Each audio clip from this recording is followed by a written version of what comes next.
Welcome to App Syndrome, where nightmares come alive. Tonight's creepypasta is the chilling legend of La Llorona, a tale of sorrow, vengeance, and the restless dead. But beware, some legends never rest. I was never a very friendly child, but I was close with my mother. We would always take walks together along the river on the weekends, just the two of us, leaving my older brother and younger sister at home with Dad while he took his evening nap. We lived near this large river that ran through multiple communities. It was so big it was like two massive rivers that met, forming the shape of a Y just above where we lived. The river was mostly slow and lazy. It would curl like a giant snake around the landscape. The water was dark. It always gave me the creeps. I always felt like it had secrets? But I guess what ancient part of nature doesn't, right? 7 children drowned in the river. Of course, there were no bodies. And if you should ask any of the residents about it, they'd simply say the children got washed out to the sea and that's why we aren't finding the bodies. It was easier to blame it on the river, but there were people who thought there was something more sinister going on. There were talks of La Llorona. So naturally, parents started to warn their children against going to the river by themselves.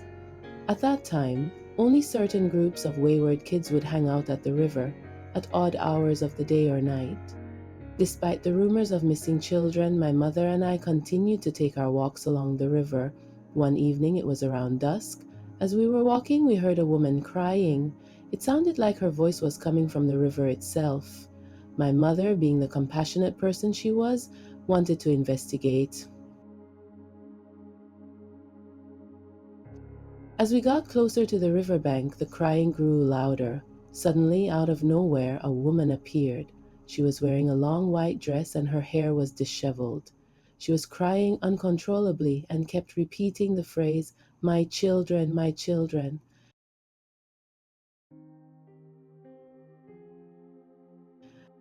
My mother tried to console her, but the woman just kept crying and didn't seem to notice us. Suddenly, she looked up and saw me. Her crying stopped, and she stared at me with cold, dark eyes. I was frightened, but my mother held my hand tightly, and we tried to back away slowly. But the woman started walking towards us, so my mother stepped in front of me protectively. The woman in white lunged at us. My mother tried to push me out of harm's way, but I stumbled back and fell to the ground, watching and screaming in horror as the woman dragged me by my legs towards the river. But my mother wouldn't let me go. She was strong and she fought back with all her might. I saw her kick and punch the woman, giving me hope that we might make it out alive. Then I felt the water on my legs. A million horrifying thoughts entered my mind. Am I going to drown like all those other children? Is this woman going to hurt my mother? I gasped, doing my best not to swallow water. Finally, after what felt like an eternity, my mother managed to break me free from the woman's grasp. We ran as fast as we could back home, my mother holding my hand tightly the whole way. We didn't look back until we were safely inside our house. Breathless and trembling, we collapsed onto the couch. Mom held me close and wept as she recounted to my father what had just happened. She said that the woman was La Llorona. That was the first time I had ever heard of such a woman. La Llorona, the ghost of a woman who drowned her children in the river out of jealousy and now haunted places like it, searching for her lost children.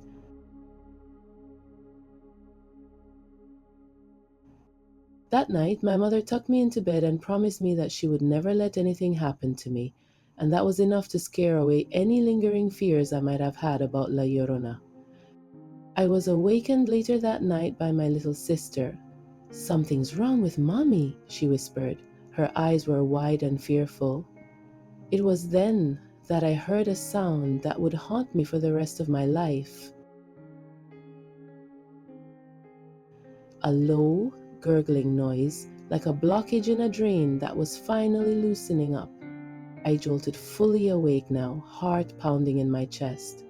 I could hear my father screaming from the other room, and I knew that something was terribly wrong. I raced to my parents' bedroom with my little sister in tow. There, I found my father and brother standing over my mother. She was still in bed. My father's face was twisted in horror. I could barely make out my mother's form in the dim light, but I could see that she was thrashing around, her body convulsing as if in the grip of some terrible force. I wanted to run to her, to hold her and make it all go away, but something held me back. My father was shouting and cursing, his hands shaking as he tried to help her, but it was too late.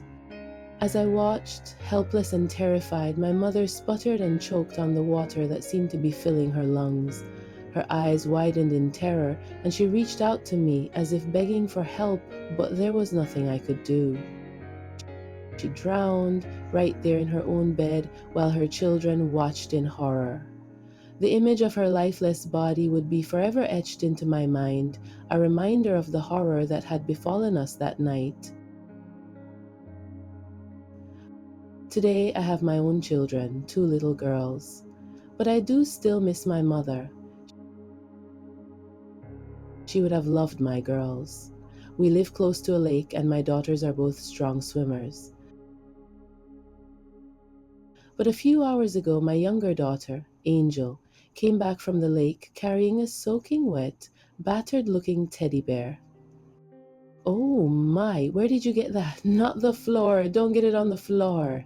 I moved quickly, just in time to keep her on the patio, preventing her from dripping lake water all over my living room floor. Oh, sorry, Mom, she blushed, looking shyly at the ragged bear. Where did you get that bear, sweetie? I asked again. The woman in the white dress gave it to me. Have you seen her children? Was my daughter's response. What? What did you just say? I stammered fearfully. I reached out to touch my daughter, but as soon as I felt the freezing cold of her skin, water started to pour out of her eyes and mouth. Then her pores. Angel, I screamed. Then she melted into a puddle of cold lake water, leaving the dirty, drowned teddy bear in the puddle. I've since called the police. There is a search now on for my youngest daughter.